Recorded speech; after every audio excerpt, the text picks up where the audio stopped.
Hi friends, praise the Lord, hallelujah. Welcome to our channel dependence of Christ.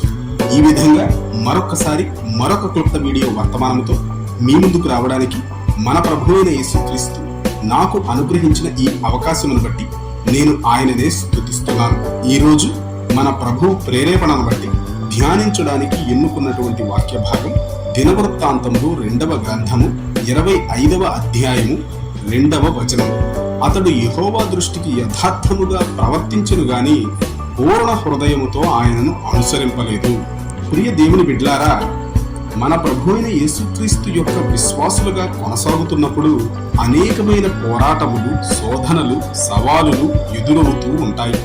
అటువంటి కష్టతరమైన పరిస్థితులలో మనము మన ప్రభువు పక్షముగా ఉన్నవారమై ఆయనను మెప్పించే వారముగా జీవించాలి.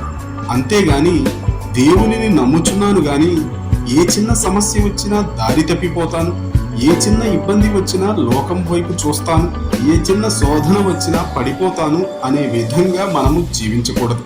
మన ప్రభువైన యేసుక్రీస్తుకు నమ్మకస్తులుగా బ్రతకాలని అనేక మంది ఆశపడతారు గాని శ్రమలలోనూ సవాళ్లలోనూ ఎదురాడి నిలబడి ఆయనను మహిమపరిచేవారుగా కొద్ది మంది మాత్రమే ఉంటారు.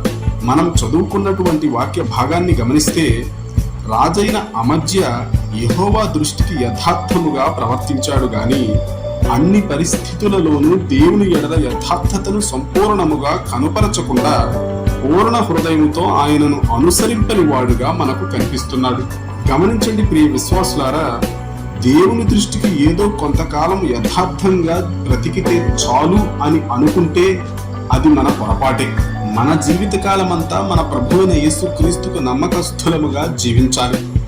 పూర్ణ హృదయముతో ఆయనను వెంబడించాలి. ఆయన యొక్క సారూప్యములోనికి మార్చబడడానికి మనస్ఫూర్తిగా ప్రయత్నిస్తూ శుద్ధ హృదయాన్ని మనలో మనము పెంపొందించుకోవాలి. గమనించండి ప్రియ విశ్వాసులారా, అనేక మంది క్రైస్తవులు అనబడుతున్న వారు బాప్తిస్మం పొందిన తొలినాళ్లలో ఎంతో భక్తి శ్రద్ధలతో మన ప్రభువుని సేవిస్తారు. కాలం గడిచే కొద్దీ వారి ఆర్థిక స్థితి మెరుగుపడే కొద్దీ వారి ప్రవర్తనలో మార్పు వస్తుంది. దేవునికి ఇచ్చే ప్రాముఖ్యతను తగ్గించడం, మన ప్రభువుని యేసుక్రీస్తు మీద ప్రేమ తగ్గిపోవడం, దేవుని మందిరానికి రావాలన్న ఆసక్తి తరగిపోవడం, వాక్యానుసారమైన జీవితాలను జీవించాలి అనే తపన క్షీణించిపోవడం లాంటి లక్షణాలు ఎక్కువ శాతం మందిలో మనం చూడవచ్చు. ఆలోచించండి ప్రియ విశ్వాసులారా, అటువంటి వైఖరిని మన ప్రభువు మెచ్చుతాడా? మెచ్చనే మెచ్చడు. దేవునిని పూర్ణ హృదయముతో వెంబడించే వారముగా మనమందరము జీవించాలి. ఈ వాక్యాన్ని వింటున్న ప్రియ సహోదరుడా, సహోదరి, నీ జీవితం ఎలా ఉంది? రక్షింపబడిన తొలినాళ్లలో ఉన్న ఆసక్తి ఈనాడు కూడా ఉందా? దేవుని పని అంటే ఎంతో ఆసక్తిని కనుపరచిన నీవు ఈనాడు కూడా అదే విధంగా జీవిస్తున్నావా? లేక ఆశీర్వదింపబడిన తరువాత నాకు చాలా డబ్బు ఉంది, ఇంకా దేవునితో నాకేం పని అని దేవునిని వెంబడించకుండా యథార్థతను కోల్పోయిన వ్యక్తివిగా జీవిస్తున్నావా? ఒక్కసారి ఆలోచించుకో. ఒకవేళ నీ జీవితం సరిగ్గా లేదని నీవు నీ మనస్సాక్షి చేత గద్దింపబడితే ఈ క్షణమే మారు మనస్సు పొంది మన ప్రభువైన యేసుక్రీస్తును పూర్ణ హృదయముతో వెంబడించు.